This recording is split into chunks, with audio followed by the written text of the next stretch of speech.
grand dialogue. Sigeka Foba.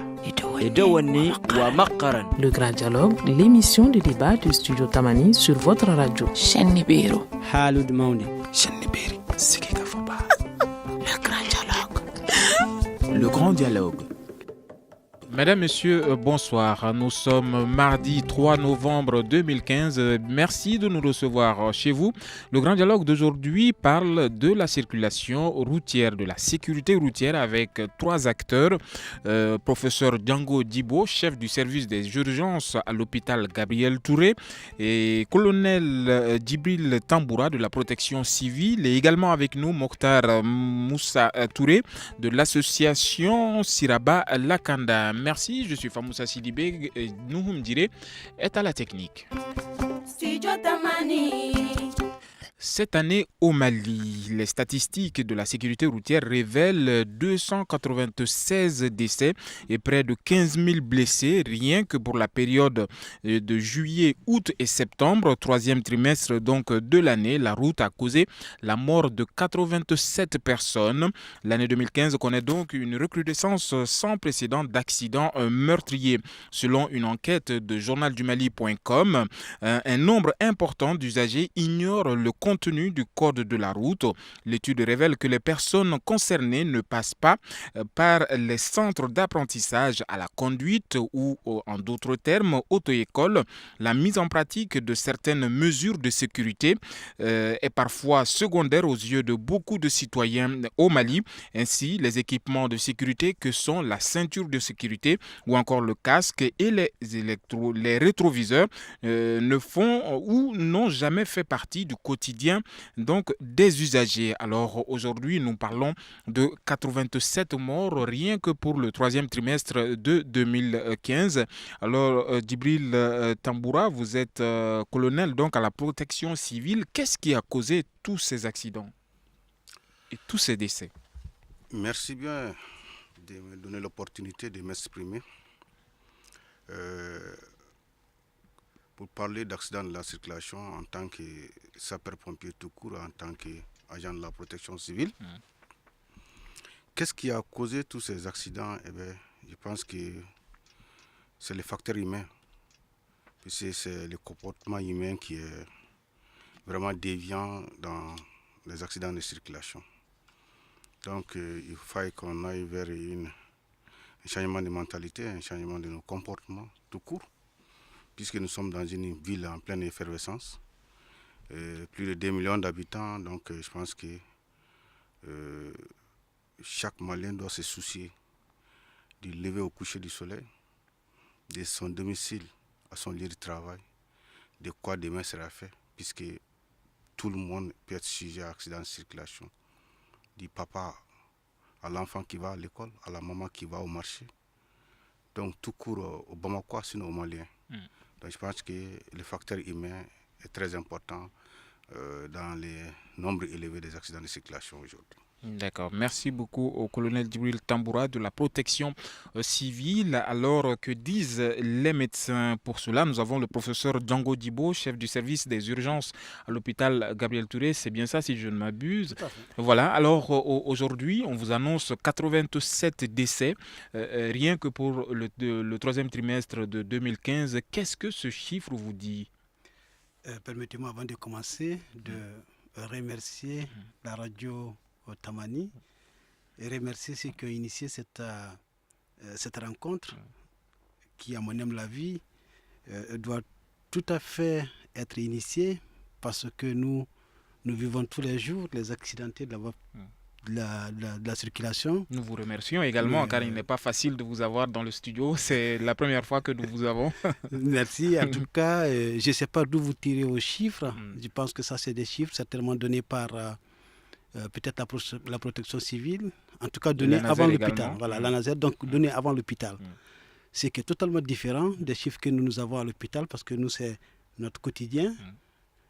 Pour vous donner juste une idée de ce que nous avons, le service d'accueil des urgences, que d'ailleurs d'aucuns appellent le service des accidentés, parce que ça représente quand même à peu près 40 jusqu'à 43-45% de l'activité de ce service-là. Et nous avons chaque année une moyenne de 25 000 admission dans ce service-là. Donc vous imaginez un peu ce que ça peut représenter les accidents de la voie publique. Et dans ça, nous avons 11% de décès. Si vous évaluez un peu 11% de décès, c'est énorme. C'est énorme. C'est totalement différent des chiffres qui sont donnés. Alors, est-ce que vos chiffres sont en deçà ou bien au-dessus de ce que j'ai annoncé, 87 morts? Je pense que c'est plus que ça. C'est plus que ça parce que nous avons ce qu'on appelle les décès hospitaliers. Parce que quand on regarde la définition du décès accompagné d'un accident de la circulation, selon les pays, ça peut varier de 1 jour à 3 mois. Donc, c'est forcément au-delà de ce que la protection civile, la police rapporte. Exactement. Voilà, donc c'est beaucoup plus que ça. C'est pourquoi nous, en tout cas moi, dans le service, j'ai coutume de dire que les accidents de la voie publique constituent une hécatombe pour une bonne partie de la population. D'accord. Alors, merci beaucoup, professeur Django Dibo, du service des urgences de l'hôpital Gabriel Touré. Alors, Mokhtar Moussa Touré, vous êtes de l'association Siraba Lakana, une association qui milite pour permettre la sécurité sur les axes routiers au Mali. Alors, présentez-nous brièvement votre association et qu'est-ce que vous faites dans le domaine. Je remercie d'abord le studio Tamani de nous avoir donné l'occasion et l'opportunité de nous exprimer sur leurs antennes. L'association Siraba Lakana que je dirige est créée en 2009. Et depuis 2009, l'association Siraba Lakana mène des activités de sensibilisation, d'information, de formation et d'assistance aux victimes des accidents de la route. L'association Siraba Lakana a toujours œuvré aux côtés de l'Agence nationale de sécurité routière, qui est un département gouvernemental. Et du jour au jour, nous sommes dans les grands axes routiers pour sensibiliser les usagers à changer de mentalité, à changer de comportement. Donc, depuis 2009 jusqu'à aujourd'hui, je crois que nous avons assez fait auprès du gouvernement. Nous avons ensemble, le gouvernement et nous avons beaucoup sensibilisé. Je crois qu'il est temps qu'on s'arrête avec la sensibilisation et aller à la répression. Sans la répression, nous n'obtiendrons pas un résultat. Il faut carrément aller à la répression. Merci beaucoup, Mokhtar Moussa Touré de l'association Siraba Lakanda. Alors, professeur, je reviens vers vous. Alors, il y a un nombre conséquent également de blessés. Peut-on estimer le nombre de personnes qui tombent dans des cas d'handicap, par exemple? Est-ce qu'on peut identifier ce nombre-là par rapport au nombre de décès et de blessés? En fait, c'est difficile de donner un chiffre exact parce que quand nous on parle d'handicap, ça va de l'handicap physique à l'handicap mental. Parce que vous voyez, c'est très large. Voilà, c'est très large, tout à fait. C'est très large. Donc pratiquement tous ces accidentés qui arrivent, quand on regarde, on a pratiquement près de 50% où les membres se trouvent être impliqués. C'est-à-dire c'est des accidentés qui vont présenter une fracture au niveau soit du membre inférieur, du membre supérieur. Souvent, la tête se trouve être impliquée. Donc tout ceci, ils vont être forcément diminués sur le plan physique. Donc si on essaie de faire une estimation, on peut dire qu'à peu près de 50% de ceux-ci auront un petit handicap. Auront des séquelles, après ces accidents. Voilà.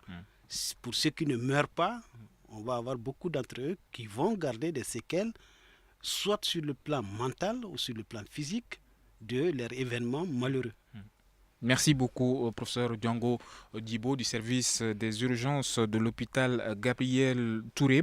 Alors, sur ces 296 victimes que j'ai évoquées tantôt à l'entame de cette émission, plus de 100 sont des motocyclistes et des jeunes touchés donc par ces cas. Alors, colonel Djibril Tamboura de la protection civile, quelle place occupent les jeunes dans ces cas d'accident dont nous parlons? Merci. Comme je vous l'ai dit à l'entame de mes propos, les chiffres que vous avez donnés tantôt sont des chiffres peut-être de l'ANASER. Je rejoins le professeur dans ce qu'il a affirmé. Nous avons des chiffres plus élevés parce que, vous savez, nous sommes au cœur des accidents de la circulation à travers quand même le district de Bamako. Nous sommes les plus alertés et nous avons des statistiques plutôt fiable si l'hôpital, l'urgence de l'hôpital Gabriel Touré détient des chiffres. Je pense que nos chiffres peuvent vraiment se rapprocher. Donc je ne sais pas comment est la provenance de vos chiffres, mais nous avons aussi déjà des chiffres qui sont vraiment... tout aussi alarmants que ces chiffres. Très alarmants déjà. Alors quels sont ces chiffres-là? Déjà au premier trimestre 2015, nous avons enregistré 106 morts. Au deuxième trimestre, nous étions à 116. Au troisième trimestre, nous avons déjà atteint des 100 morts pour les accidents de la circulation. Donc pour un total de près de 500 morts. C'est ça. Donc c'est pour vous dire que nous savons que ces chiffres-là vont aller en augmentant parce que nous approchons. L'année n'est pas terminée encore. L'année n'est pas terminée. Nous approchons de la fin de l'année, les festivités de fin d'année. Alors la période des vacances a été la période la plus meurtrière de cette année. Surtout dans la ville de Bamako, avec des enfants qui s'adonnent au volant, l'alcoolisme, la fougue juvénile. Et puis vraiment des enfants surtout qui viennent de l'extérieur, qui sont venus passer les vacances ici, mais malheureusement... Des binationaux, des binationaux. Ou bien même des étudiants, voilà, des étudiants. Donc malheureusement qui sont attrapés par les accidents de circulation. Comme vous l'avez dit, la problématique c'est surtout les engins à deux roues à Bamako. Vous le saviez, c'est surtout le transport public qui est défaillant. Si le transport public est défaillant, le souci de chaque père c'est d'offrir un moyen de transport à son enfant pour qu'il arrive à l'école. Mais la moto peut être peut-être un moyen de transport pour quelqu'un qui a 40-45 ans, mais c'est un moyen privilégié de se montrer pour un jeune de 15 à 17 ans, à 18 ans. Donc ce qui fait qu'ils vont vite, les routes sont mauvaises, et les casques, le non-port du casque, et puis surtout les transports publics avec les Sotrama. Donc voilà un peu ce qui augmente les accidents de circulation à Bamako. La plupart du temps, c'est vraiment ces motos Jakarta là qui sont vraiment à l'origine de ces accidents de circulation. Voilà. Nous allons observer une courte pause et nous nous retrouverons pour la suite de cette émission. Vous écoutez Studio Tamani, votre avis nous intéresse. Écrivez vos commentaires et suggestions sur la page Facebook et dialoguez avec nous. Studio Tamani, c'est aussi les réseaux sociaux. Studio Tamani réfléchit sur la sécurité routière. Alors, les chiffres donc de 296 décès que j'ai annoncés tout à l'heure sont revus à la hausse avec ce que vient de nous dire le colonel Djibril Tamboura de la protection civile. Selon le colonel, donc, ces chiffres sont à la hausse, près de 500 décès en seulement 9 mois de cette année en cours. Alors, rien que pour les 3 trimestres, près de 500 décès. La route a donc causé la mort de près de 500 personnes donc, au Mali, principalement donc à Bamako. Alors, l'année n'est pas terminée, c'est la période des vacances qui a été la plus meurtrière et il faut peut-être demander plus de prudence pour la période des fêtes de fin d'année qui s'approche. Alors nous sommes là pour en débattre. Alors Mokhtar Moussa Touré de l'association Siraba Lakanda, association qui milite pour la sécurité routière, sensibilisation et autres activités dans le domaine. Aujourd'hui, nous avons vu, c'est les jeunes qui sont le plus impliqués dans ces nombreux cas d'accidents et parfois qui amènent, selon les médecins, c'est près de 50% des cas de blessés qui sont donc enregistrés parmi des maladies causant des maladies invalidantes. Aujourd'hui, quelle est la place des jeunes dans vos activités de sensibilisation, Mokhtar? Effectivement, nous sommes une association de jeunes pour la sécurité routière. C'est-à-dire notre rôle, nous, association Siraba Lakana, j'ai rejoint mon colonel. Effectivement, c'est nous les jeunes qui sont les plus victimes aujourd'hui à cause des motos, à cause de véhicules. Qu'est-ce que nous faisons pour pouvoir pallier à ces problèmes? Nous, notre association, nous avons des matériels par lesquels nous faisons des démonstrations pour montrer aux jeunes ce qui les attend s'ils se comportent mal dans la circulation. Quels sont nos matériels par lesquels nous faisons des démonstrations? Nous avons des casques en miniature que nous appelons des casques à neuf. C'est des casques dans lesquels nous mettons un œuf cru et nous le faisons chuter et on voit comment ça protège. C'est-à-dire lorsqu'on se trouve en moto et qu'on ne porte pas les casques, si un véhicule tu te fais percuter par un véhicule ou toi-même par une mauvaise manœuvre, voilà ce qui t'attend. Donc nous avons aussi des lunettes sur lesquelles nous avons un taux d'alcoolémie de 1, jusqu'à 0, et quelques %. Pour donc, montrer un peu la vision pour qu'on montrer peut la avoir vision, en cas d'ébriété. Effectivement, pour montrer la vision, vous qui n'avez pas pris encore l'alcool, voilà, il faut voir. Et quand vous allez prendre de l'alcool et être voilà la vision exactement que vous allez avoir. C'est-à-dire ça donne une vision. Vous menez de ces l'alcool. activités dans quelle zone? Est-ce que c'est les écoles qui sont ciblées? Est-ce que c'est les espaces de divertissement? Expliquez-nous un peu. Effectivement, nous le faisons dans les espaces de divertissement. Actuellement, il y a des activités qui se font au Palais de la Culture. Donc, à chaque fois que nous voyons l'occasion où il y a d'attroupement de jeunes, nous les approchons et nous faisons des démonstrations. Ils voient de leurs propres yeux et voilà, et même ils en tirent la conclusion. Et surtout dans les écoles aussi, nous passons d'école en école. Effectivement, il y a d'énormes écoles, mais nous passons d'école en école, nous faisons ce que nous pouvons faire pour pouvoir diminuer les accidents. Merci beaucoup au Mokhtar Moussa Touré de l'association Siraba Lakanda. Alors, professeur Django Dibo du service des urgences de l'hôpital Gabriel Touré, aujourd'hui la loi limite l'âge pour pouvoir conduire un véhicule à 18 ans et un engin à 2 roues à 16 ans. Aujourd'hui, est-ce que les victimes que vous accueillez dans votre centre ont ces âges dont nous parlons? En fait, on retrouve, je suis d'abord très content d'écouter Mokhtar par rapport à tout ce qu'ils font, parce que quelque part, moi, je dis qu'ils m'aident en fait. Ils m'aident. Parce que quand moi, je vois tout ce que nous avons comme charge de travail entraînée par les accidentés de la voie publique, c'est énorme. Donc, si eux, ils font des actions de ce type-là, c'est à saluer. C'est à saluer. Maintenant, par rapport aux âges, nous avons pratiquement tous les âges parmi les accidentés qui arrivent au niveau des urgences. Imaginez-vous, nous avons pratiquement 2% de nos admis qui ont moins de 4 ans. 2% qui ont moins de 4 ans. Ça veut dire que ça, c'est des impliqués dans les accidents de la voie publique. C'est peut-être une maman, c'est ça, c'est peut-être une maman qui a un enfant au dos, c'est peut-être un enfant qui va à l'école, qui se trouve être renversé. Donc, on a pratiquement tout le monde. Maintenant, par rapport à l'âge, et là aussi, c'est totalement différent de ce que prévoit la loi. Et je me rappelle, un jour, j'étais au niveau du service d'accueil des urgences et on m'appelle, on me dit qu'il y a 2 décès constatés à la porte des urgences. 2 décès. Et j'arrive, je trouve en fait 2 jeunes filles qui pratiquement ont moins de 15 ans. Ont moins de 15 ans et à la limite, c'est pour la première fois parce que secondairement, quand j'ai reçu les parents, ils me disent que, le papa me dit que je venais de les acheter la moto.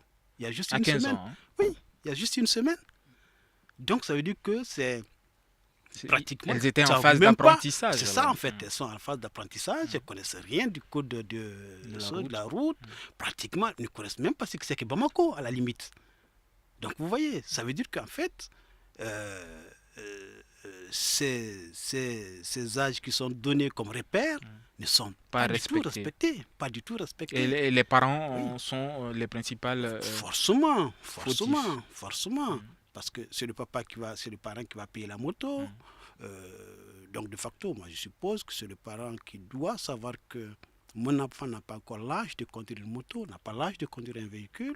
Parce que ça arrive aussi, on a des enfants très jeunes qui sont sans permis pratiquement. Embarquent dans les véhicules. Oui, tout à fait. Et là aussi, tout récemment, on a eu un cas comme ça. Je pense que les pompiers peuvent le témoigner.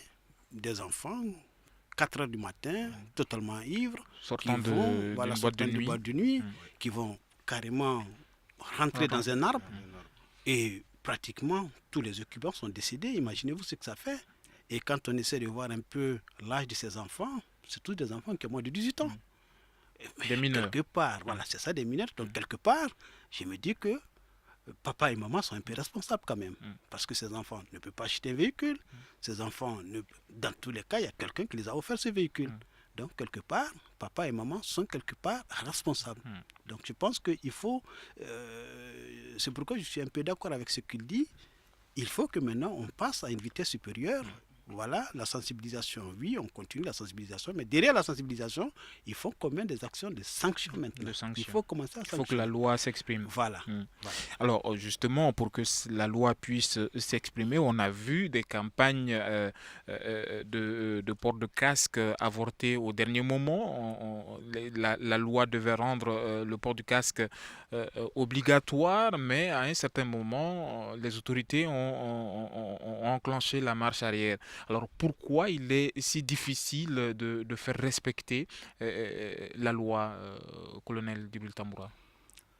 Bon, peut-être que chez les journalistes, ça, c'est pas de mon ressort. Eh bien, je suis là en tant que sapeur-pompier. Je suis un peu urgentiste, j'apporte des Vous malades. Êtes entre les deux mondes.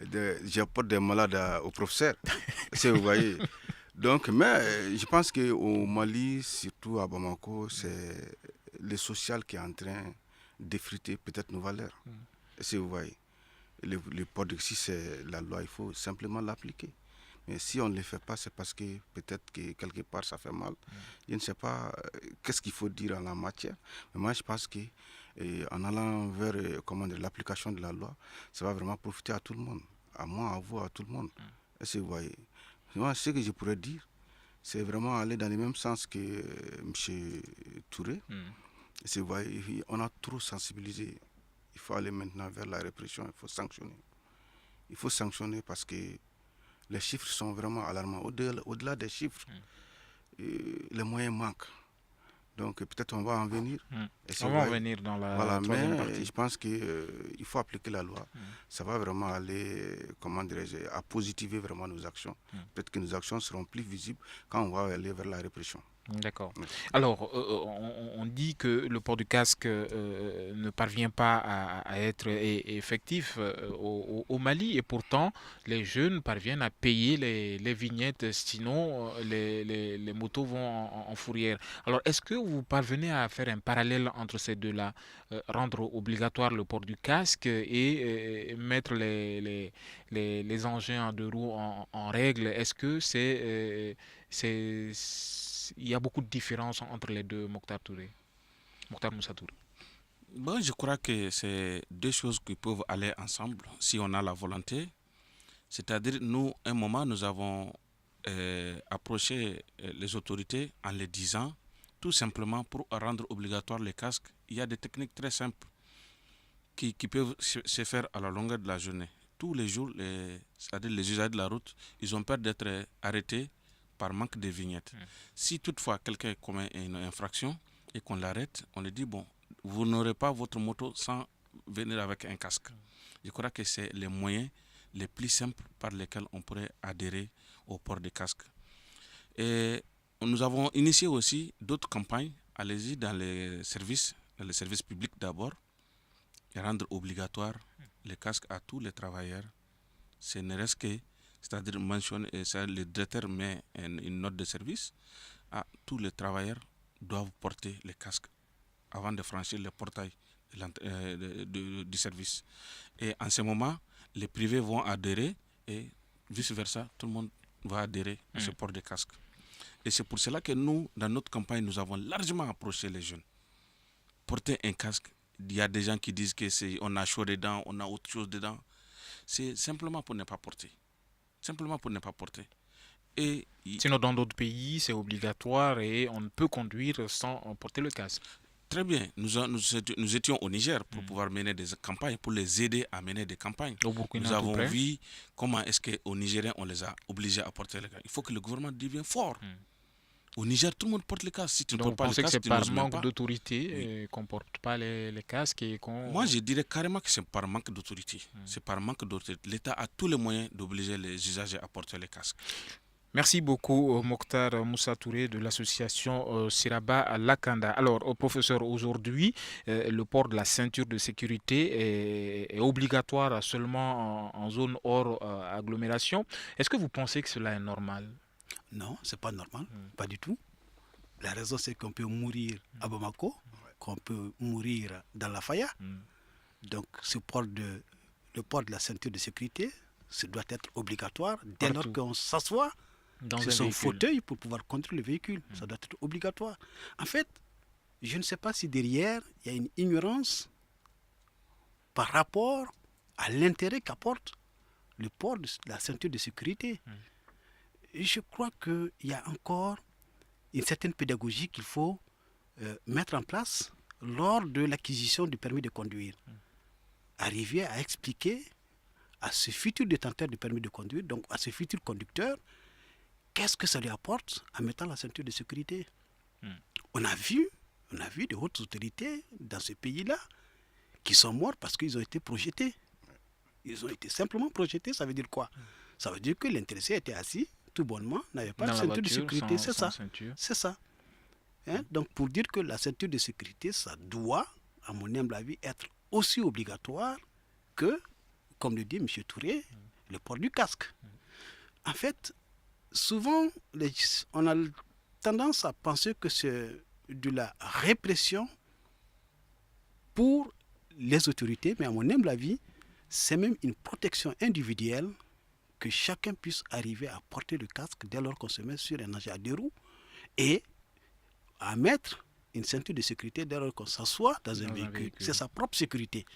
Imaginez-vous, quand vous êtes dans un véhicule, vous êtes simplement assis dans le véhicule, votre foie, nous connaissons tous ce que c'est que le foie. Le foie, il va peser 1 kg. 1 kg, 1 kg 500. Mais dès lors que vous êtes en train de rouler, vous êtes à 500 km, à 50 km/h, ce que nous dépassons largement à Bamako, 50-60 km/h. Imaginez-vous que votre foie va se retrouver avec un poids de plus de 20 kg. Et ce poids de plus de 20 kg, il est simplement tenu dans votre corps par un pédicule qui ne dépasse pas ça. Si vous freinez, qui ne dépasse pas un doigt. Et vous freinez, imaginez-vous 20 kg qui se trouve être la masse qui se trouve être retenue par un filet. Pas plus gros qu'un doigt. Pas plus gros qu'un doigt, il va s'arracher. Et c'est ce qui arrive très souvent. Ceux qui ne portent pas de ceinture de sécurité, dès lors que vous êtes propulsé ou bien vous freinez tout de suite, l'énergie cinétique emmagasinée fera que tous les organes qui sont mobiles à l'intérieur ont tendance à s'arracher. Donc, bonjour le décès. C'est ça, bonjour le décès. Alors, est-ce que les praticiens que vous êtes, par exemple, vous êtes entendus? Est-ce que vous faites entendre vos analyses, vos critiques aux autorités compétentes? Je crois que si ce n'est que depuis 2 ans, pratiquement chaque année, j'anime une conférence sur les accidents de la voie publique. Est-ce que la conférence est la voie la plus Moi, je pense que moi, en tant que professeur d'université, je dois être un conseiller pour tout ce qui est politique. Parce que ça suppose que j'ai un certain recul par rapport à la gestion de ce type de patients qui m'amène à parler, à donner des messages qui, à mon humble avis, doivent être des messages qui sont écoutés et qui doivent être capitalisés. Et c'est dans cette optique-là, pratiquement chaque année, j'anime une conférence sur les accidents de la circulation en termes de conséquences, en termes d'impact et en termes de réduction de la mortalité. C'est ça. Moi, je crois que 0 décès n'existera jamais. 0 accident n'existera jamais dans aucun pays, on a 0 accident. Par contre, nous devrons développer une politique qui consiste à réduire les morts entraînées par les accidents. Et ça, nous avons toute une philosophie derrière qu'on peut développer si on a le temps pour voir comment on peut réduire ces morts entraînées par les accidents.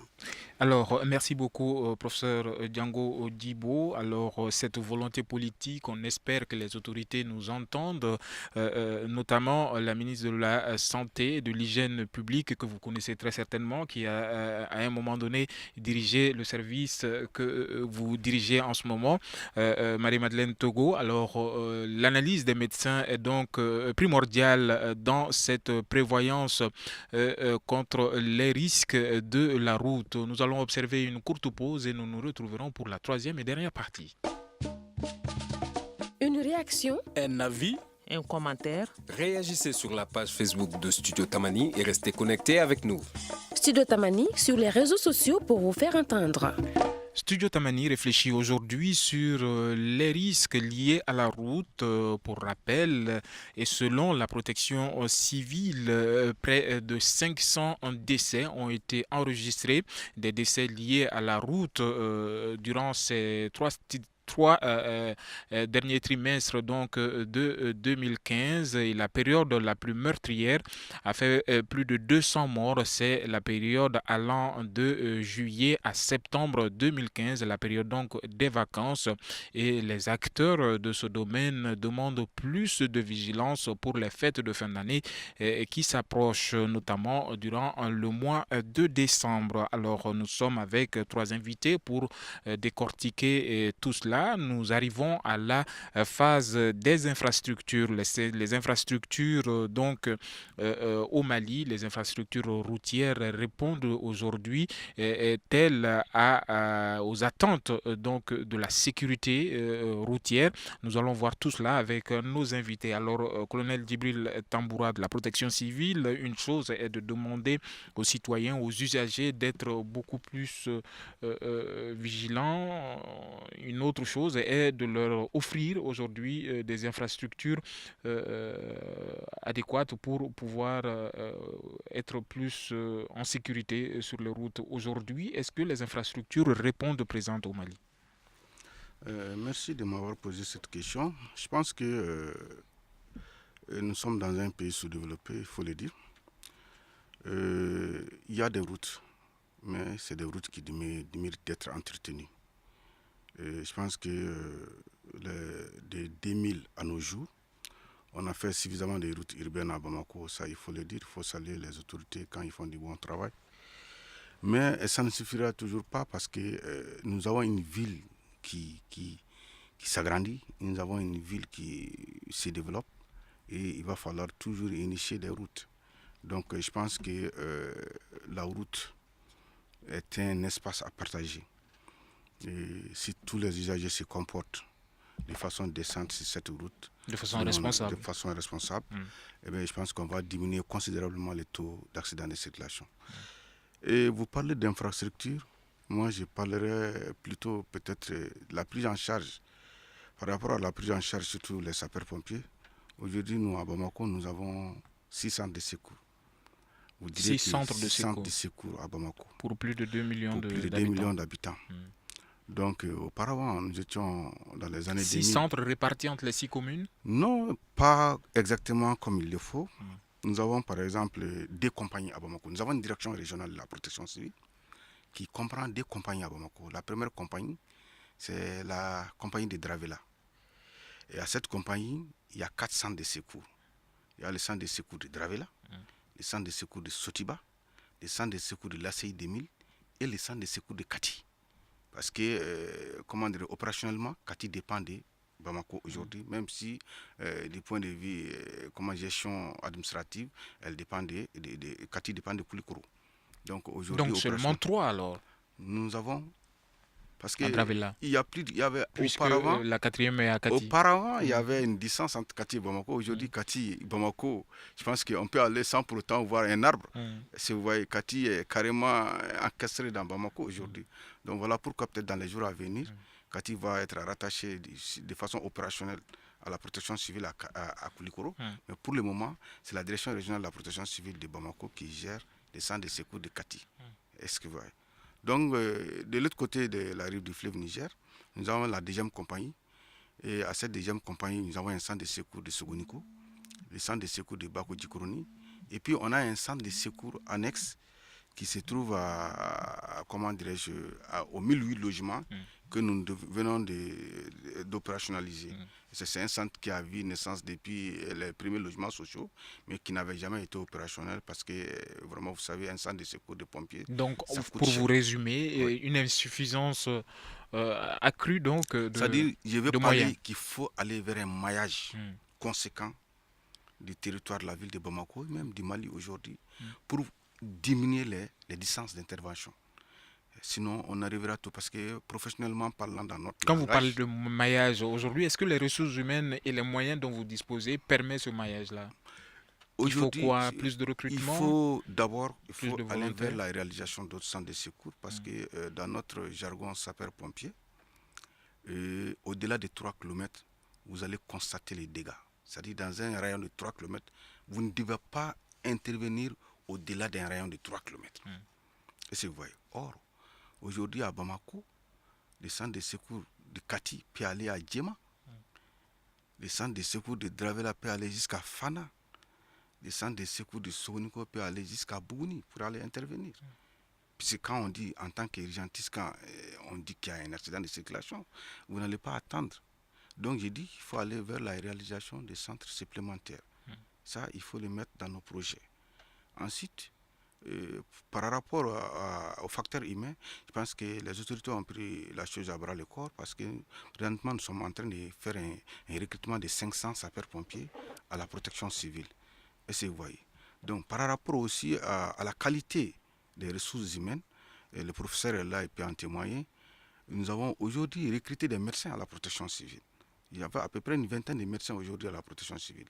Mais vous direz, pourquoi, comment dirais-je là, il y a toujours ces problèmes parce qu'il y a un problème de moyens. De moyens. Et vous voyez. Sinon, la ressource humaine est là. Parce qu'il faut, pour médicaliser une ambulance, il faut vraiment des moyens colossaux. Voilà Merci. tout ça. Merci beaucoup au colonel Djibril Tamboura de la protection civile. Alors, du côté des associations de sensibilisation aux risques liés à la route, nous allons demander est-ce qu'aujourd'hui, la ville de Bamako, par exemple, a les moyens nécessaires de pouvoir doter l'ensemble des communes de moyens de panneaux de signalisation, de feux tricolores et même de moyens de signalisation horizontale, comme nous le voyons le plus souvent lors de la réfection des routes ou bien de la réception donc des nouvelles routes, mais des signalisations horizontales qui sont quasiment inexistantes sur d'autres axes. Aujourd'hui, quelle est la place de la signalisation dans les risques liés à la route? Merci pour la question. Effectivement, dans certains endroits, les signalisations sont quasi inexistantes. Qu'est-ce qui est dû à ça? C'est-à-dire c'est dû aussi des accidents. Il y a des accidents qui sont survenus, qui ont amené à arracher les panneaux et que les panneaux ne sont jamais replantés. Donc nous, notre rôle, c'est de recenser. C'est partout où il y a eu des panneaux arrachés ou abîmés, c'est-à-dire de les recenser et de demander un moyen de les replanter. Donc c'est ce qui est notre rôle. Ou là où il y a des passages piétons, c'est-à-dire que nous les rendons visibles. Parce qu'il y a d'autres personnes qui disent on ne le voit pas, donc on ne pourrait pas ne pas respecter. Donc nous, pour les respecter, pour amener les gens à le respecter, nous les rendons visibles en mettant des peintures, sinon des peintures microbiologiques qui rendra visible même la nuit. Et c'est ce que nous sommes en train de faire même actuellement. Nous sommes en campagne qu'on appelle opération passage piéton dans toute la ville de Bamako. Et opération panneau aussi, c'est-à-dire réhabiliter les panneaux abîmés ou les panneaux absents. Donc ça c'est notre rôle. Et aussi sensibiliser les gens que il faut circuler, mais il faut aussi regarder les panneaux. Parce qu'on a tendance que tellement les gens roulent en vitesse, il y a plus de 3 panneaux, quand on est à 80 à l'heure, tu peux dépasser 3 panneaux sans les voir. Aujourd'hui, les jeunes ne regardent même pas les panneaux. Ils ne savent pas ce que veut dire même les panneaux. Quand il montre le panneau, il te dit je n'ai pas vu. Ou je ne sais pas ce que c'est. Donc voilà tous les facteurs là qui sont en train de causer d'énormes accidents aujourd'hui, surtout dans notre grande ville. Alors très rapidement, nous allons voir le cas donc des visites de contrôle avec vous. On sait que c'est un autre problème, les visites de contrôle. Il n'y a qu'un seul endroit à Bamako pour le faire et également dans les régions. C'est généralement les services régionaux de la route qui sont en charge donc de cette action. Aujourd'hui à Bamako, est-ce que tous les véhicules et tous les engins respectent cette norme? Concernant ces volets, nous ne pouvons pas trop dire, puisque nous n'en savons pas beaucoup. Le constat est visible. Oui, vous mais avez les statistiques. Nous voyons quand même, à chaque fois, c'est-à-dire sur tous les pare-brises des véhicules, on voit des tickets de contrôle technique. Mais à chaque fois, il y a défaillance de freinage. On ne sait Même pas. à l'œil nu, on sent que la voiture n'a pas Effectivement, à l'œil on sait tous les signes qu'il faut. Justement. Tu vois des véhicules qui sont en train de rouler, tu as l'impression qu'il est dans une autre direction. Le parallélisme est zéro, on pourrait dire comme ça. Donc, on ne sait pas, ces véhicules-là, ils sont rentrés au contrôle technique ou ils sont passés à côté du mur du contrôle technique. Les stickers sont bien visibles sur les pare-brises. Merci beaucoup, Mokhtar Moussa Touré de l'association Sigida Lakana. Alors, professeur, nous allons voir avec vous. Tantôt, le colonel parlait de la ressource, des ressources humaines au niveau de la protection civile avec le recrutement de plusieurs médecins. Aujourd'hui, est-ce que la protection civile est dotée de ressources humaines assez qualifiées? Merci. J'ai fait suffisamment parler de cette question dans la mesure où j'ai à peu près, jusqu'à une date récente, ils ont à peu près de 50-60% des médecins qui sont chez eux ont été formés par moi. Ils étaient dans mon service. Donc je peux tout à fait aborder la question. C'est votre domaine alors. Voilà. Mais je crois qu'il faut que le Mali, notre pays, comprenne qu'il y a un standard international et il faut qu'on rentre dans cette voie-là. Et ce standard international a montré que quand on prend 100 accidents, on a pratiquement 50% des accidents qui n'arriveront jamais à l'hôpital. Jamais. Quelles en sont les causes? Les causes, c'est un accident dans lequel on a pratiquement le véhicule qui a écrasé la victime. Les passagers. Voilà. Là, on n'a aucun moyen qu'on soit au Mali ou qu'on soit aux États-Unis, on va mourir. D'accord? Et nous avons 30% qui ont la malchance ou la chance d'arriver à l'hôpital. 30%. 30%. Donc ça veut dire quoi? Et nous avons les 50 autres pourcents qui vont arriver à l'hôpital et qui normalement ne doivent pas mourir. Mais ça qui vont avoir des séquelles quand même. Qui peuvent avoir des séquelles. Ça veut dire quoi? Ça veut dire que toute la dynamique de prise en charge de ces patients-là, de ces accidentés, doit être focalisée sur les 30%. Ceux-là qui peuvent arriver à l'hôpital, mais qui, si les moyens n'existent pas, n'arriveront pas à l'hôpital. Quels sont les moyens qu'il faut? C'est arriver, j'aime très souvent paraphraser l'ancien président en disant que les ARV vont aller aux séropositifs. Je dis souvent, pour les accidentés de la voie publique, il faut que l'hôpital aille aux accidents. Il faut sortir de cette logique-là. Je peux vous donner des statistiques. Que les médecins interviennent sur place. Il faut que les médecins interviennent sur le lieu de l'accident.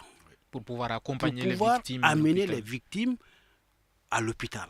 Inverser la tendance. Il faut rapidement changer cela. Il faut qu'on sorte. Je prends tous les pays limitrophes, en dehors de la Guinée. Tous les pays limitrophes ont créé ce qu'on appelle la médecine préhospitalière. Le dernier à le faire, c'est le Niger, il y a 2 ans. Il faut qu'on crée la médecine préhospitalière. C'est cette médecine dynamique qui va vers les accidentés, qui va les prendre, qui va les conditionner. C'est un hôpital qui vient aux malades et qui va amener un patient qui est bien techniqué au niveau de l'hôpital. Si on ne fait pas ça, malheureusement, on peut pas prévenir. On va soulever, on va relever un patient peut-être, mais on va amener un corps au niveau de l'hôpital. Ça, c'est hyper important. Les autres ne comprennent pas ça. Le malade, les conditions dans lesquelles on va l'amener à l'hôpital, il a 80 voire 100% de chances de mourir dans les minutes qui suivent. L'évacuation. Bien entendu. Vous prenez un accidenté qui a un traumatisme au niveau du cou, vous le transportez comme un sac de patates, il n'arrivera pas à l'hôpital. C'est clair et net. Donc il faut que le Mali rentre dans cette dynamique qui consiste à créer un hôpital avant l'hôpital. D'accord. Et ça, c'est dans tous les pays, c'est relativement facile. Je suis désolé de dire, c'est relativement facile à faire. Si le Niger l'a fait, il n'y a pas de raison que le Mali ne puisse pas le faire. Merci beaucoup, professeur Diongo Djibo. Un grand merci à vous pour votre disponibilité, malgré vos tâches que nous savons très chargées. Alors, merci beaucoup à vous, professeur Diongo Djibo. Colonel Djibril Tamboura de la protection civile, un grand merci à vous. Sans oublier Mokhtar Moussa Touré de l'association Sigida Lakanda. Merci à vous pour votre disponibilité. Nous sommes à la fin de cette émission. Je suis Famoussa Sidibé. Nouhoumdire était à la technique. Ousmane Diadje Touré m'a aidé à réaliser cette émission. Et Lassine Sinantao était à la régie vidéo. Nous vous disons merci et à demain pour un autre débat. Bonsoir. Le grand dialogue. Sigeka Foba. Le grand dialogue, l'émission de débat du studio Tamani sur votre radio. Chaîne Nibéro. Halud Mauni. Chaîne Sigeka Foba. Le grand dialogue. Le grand dialogue.